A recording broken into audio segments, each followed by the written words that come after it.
Hey guys, Dusty here. Today I'm going to show you how to choose the proper pair of running shoes, especially if you're a new runner. I know it can be really intimidating coming into a store and seeing a huge wall of shoes and not knowing how to narrow it down to what works best for you. But before we get started, I will say my biggest recommendation is going into a local running store and talking with someone. Hopefully the staff at your local store are runners themselves and really knowledgeable on how to fit you for your proper pair of running shoes. With that being said, we'll get right into it with the first thing, and that is whether or not you're running road or trail. So if you can narrow that down to road or trail, you're probably going to immediately eliminate half the shoes on the wall, which is going to be a big help. And another thing to mention is some of us like to do road and trail, and there are shoes that are designed for that. They're kind of a hybrid of trail and road. They're what we call door to trail or road to trail. And for those of you wondering, the biggest difference between a road shoe and a trail shoe is the outsole or the grip. So typically on a road shoe, they're going to be more smooth, designed to run on pavement. And then usually on a trail shoe, they're going to be a more aggressive outsole, more rubber, you're going to have bigger lugs, and that's going to be obviously much better running on trails. And then a door to trail shoe is kind of a mix of both of them.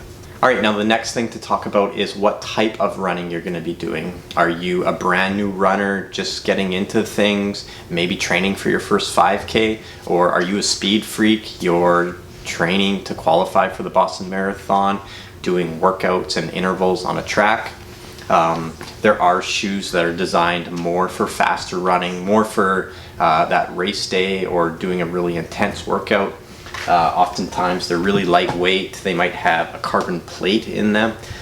This is a pretty niche-y type shoe, more for an advanced or experienced runner.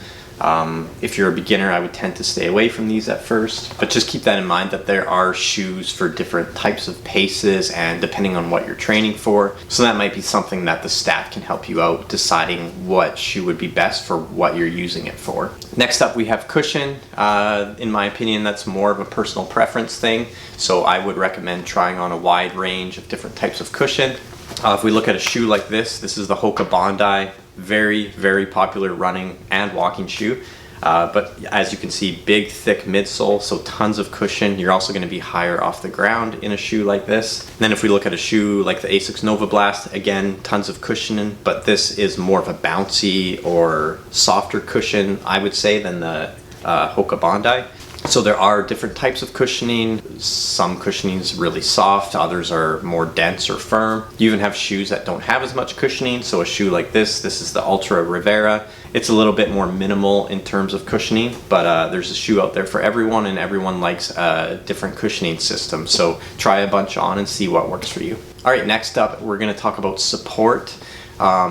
We'll just narrow it down to two categories: neutral support shoes and stability shoes. I would say there's varying opinions out there on how much support you need, and I'd say this was more an important subject a decade ago in the running industry, not as much anymore. And I would say the majority of runners can get away with having a neutral shoe. A neutral shoe is still, depending on the shoe, will still offer usually adequate enough support. However, if you do need a stability shoe, I will show you what that looks like. So this here is the Asics GT2000. Again, it's been around forever, pretty classic stability shoe. And what a stability shoe means is essentially where the arch is on the inside of the shoe. It's just a higher dense foam, and it's going to prevent your foot from pronating or falling inward. Now the science isn't clear out there whether or not this is absolutely needed anymore in running shoes, but I do know some people who pronate or their feet fall in quite severely, but they do prefer to run in stability shoes, and it does work for them. Another thing to mention is oftentimes a neutral shoe like this one, the Hoka Clifton. Hoka in general, they have really wide bases, so they're just going to be inherently more stable because you have a wider platform to land on. And one of the biggest things I can mention about this whole process is once you start narrowing it down to a few shoes, you're really just going to want to be choosing what's most comfortable for you. Next up is the fit of the shoe. So first of all, you might be someone who needs a narrow width or a wide width, and that's going to really narrow it down to your selection of shoes. Not every shoe comes in a wide or a narrow width. Some shoes are known for having like really wide toe boxes. So this brand here, Altra, you can see that they all have foot-shaped toe boxes, and oftentimes customers will put these on and they'll laugh and say that it looks like they have duck feet, and that's more or less the point. The toe box on an Altra shoe is going to let your toes splay out naturally. So proper width is important, but also with proper width, you want to make sure that your shoes are the proper length. And generally the rule is you want to have a thumb width between the end of your big toe and the end of the shoe while you're standing up. Some things to keep in mind with this is if you're trying the shoe on in the morning, just remember that our feet tend to swell throughout the day or during or at the end of a run. So that's why we want to have that extra room at the end. Also, if you're running downhill, you don't want your toes to jam into the end of the shoe. Another thing about fit is if your heel's slipping in the shoe, you love the shoe. The only problem is that your heel moves up and down.